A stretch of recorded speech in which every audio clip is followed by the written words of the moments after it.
I was walking home one night from this thing that we call a bar. You might remember them from the before times. Anyway, I was walking home at, I don't know, it's probably 10, 11, who knows. I'm chatting with Kate, on my phone, and I'm chatting in a group of friends that I think really just exists to talk about celebrity death lists and like potato chip reviews and puns, lots of puns everywhere. For the record, I'm not drunk. Also not drunk, I suppose. I'm not even buzzed for some reason. To the best of my knowledge, there's actually a real chance that I was on my way home from one of those early story slams where you would stay afterwards and stay afterwards. So I recall that it was like starting to drizzle. So I had my phone out, and I don't think phones were, waterproof as much back in the day. So I put it away and I walk up to a crosswalk on my way home.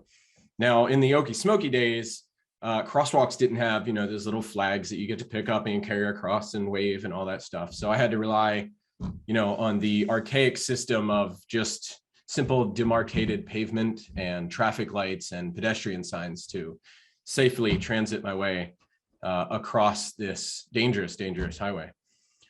So I'm standing there waiting for the lights to flip over. I don't know why, no clue why. I'm just standing there at an intersection with no cars waiting at 11 o'clock at night. So the light flips over and the white walker, sits there and it flashes and it says, hey, you can cross now. And I notice that a bright red Dodge car is rolling towards the intersection. Now, there isn't really like a turning lane here. It's just two lanes that go through. And this guy is traveling at what I'm going to consider a very reasonable speed towards a green light.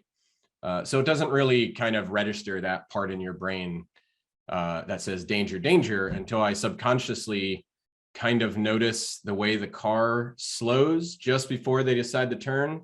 I think if you know what I'm talking about, you've seen it before when you're in a crosswalk.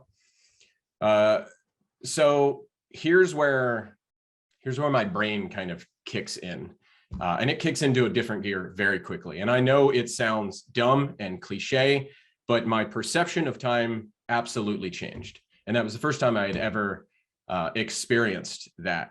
It was absolutely wild.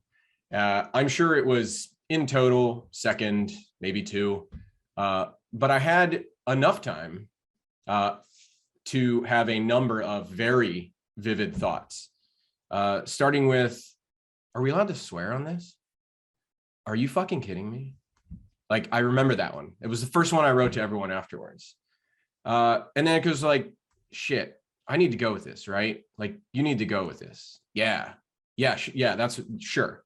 Go with it. Wait, this guy is likely going to keep going. So I need to roll with it and get a look at his license plate just in case he keeps going. Shit, which pocket is my phone in? Thonk. So I go limp and I roll and I'm looking. I'm trying to see what this license plate is doing. And I'm like, oh, okay. All right, good. There's the license plate. All right, cool. It's wet. This is bad. So there I am in a road. Not, I guess it wasn't technically the road. It was more up against the curb that was next to the road. And I take a moment for myself. I think I deserve that. And I just kind of lay back and I just, feel the nice spritz of rain on my face. And I'm just repeating the license plate number in my head to kind of jam it in there. Cause I was just looking up at the sky and not paying attention to what was happening at that point. So then I start taking, an inventory. I'm pulling my right leg up and I'm like bending it out, my legs suck anyway. So I don't know what I was trying to prove to myself, but it still worked and did leg things. And then I pull my left leg up and I was like, that's not great. But again, my leg sucks, so I can't really figure out what's going on. But, I'm not bleeding. I'm not, my head's not weird, none of this stuff. So it's about that time that I hear a low and panicky, but somehow calm voice nearby that says, Holy shit, man. Are you okay? Yeah, I think so. Just figuring that out now, I think. I gotta go, man, but I can't be here. I saw it happen though, and I can't make a statement. But I wanted to know that you were okay and that I saw it happen and it was cool. You good? Thanks, buddy. Sure. Yeah, I'm good. Hey, sorry I can't stay, but I really can't stay, man. But you should get out of the road before you get hit by a car. Thanks. So that guy leaves. I get up onto the curb and the red Dodge had apparently pulled over just a little bit down the street where I couldn't see it. Guy gets out of the car, is like walking up to me and I guess kindly waits for this guy to stop talking to me and telling me to get out of the road. And he leans down and he's like, hey man, are you okay? Sure. Yeah, why not? Then he just leaves. I don't know what I was expecting. I wasn't expecting a guy to just be like, hey man, are you okay? By 6 minutes. Oh man. Anyway, eventually I got moving.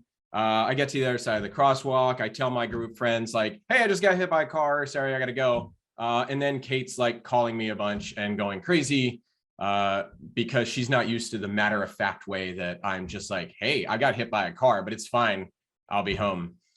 So I guess I don't have like a really good ending to my story. There's no zinger to it, but that was definitely a roller coaster of an evening and a close call. And I still have that shirt and it worked out great. So that's all I got.